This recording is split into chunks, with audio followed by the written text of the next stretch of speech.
Et nous recevons Pierre-Louis Brenac, bonjour. Bonjour. Merci d'être avec nous. Vous êtes associé en charge de l'énergie de l'industrie pour le cabinet SIA Partners. Nous rejoint aussi Mathieu Pechberti qui suit le secteur de l'énergie pour BFM Business. On est toujours bien sûr avec Jean-Marc Daniel. On va parler pendant les 10 minutes que nous avons ensemble du nouveau PDG d'EDF. Luc Rémont auditionné ce matin au Sénat et à l'Assemblée nationale. Les parlementaires qui votent pour approuver sa nomination.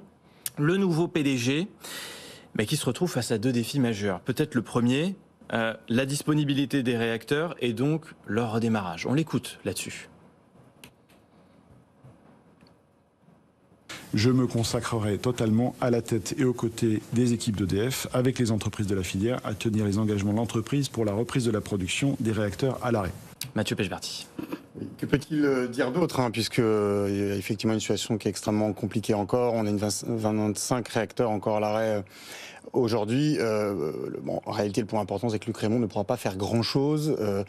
Déjà, le problème est entre guillemets lancé, mais aussi en train d'être réglé, puisqu'il y a des problèmes de corrosion, notamment sur une dizaine de réacteurs qui sont en train d'être réparés par EDF. Lui, il va arriver, on va dire, dans une quinzaine de jours chez EDF, le temps qu'il pose ses cartons, qu'il prenne ses fonctions.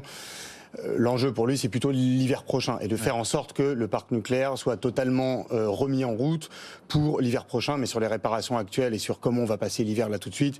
Il pourra prendre vraisemblablement des mesures d'urgence, mais il n'aura pas beaucoup de marge de manœuvre, encore une fois, sur le planning et le calendrier de redémarrage de réacteurs et puis les relations avec l'autorité de sûreté nucléaire qui décide. Pierre-Louis Brenac, chez SIA Partners, d'accord avec ça. L'enjeu, c'est pas tant cet hiver, c'est l'hiver prochain. Alors, il y a double enjeu. Alors, pour Luc Rémont, à court terme, oui, effectivement, c'est garantir un peu les promesses faites à RTE et au pouvoir public sur la demande d'électricité. Il pourrait avoir une bonne, un peu un welcome bonus, c'est-à-dire que mi-novembre, s'il arrive à peu près mi-novembre chez EDF, c'est la date où encore une dizaine de tranches nucléaires pourraient revenir sur le réseau.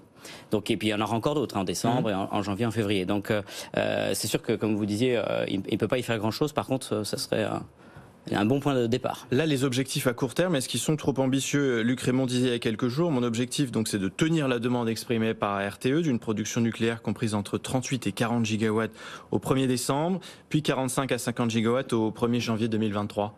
Oui, voilà, tout à fait. Donc là, de toute façon, l'année 2022, ce sera une année très mauvaise. EDF va perdre de l'argent en clôture de l'année au 31 décembre. Donc, on passe l'hiver dans de conditions acceptables, quitte à faire quelques imports des pays voisins. Et puis ensuite, on prépare quelque chose de solide pour les années à venir. De toute façon, EDF n'a pas prévu de redevenir rentable immédiatement. On parle de 2023-2024 pour un retour à la normale sur les réacteurs nucléaires.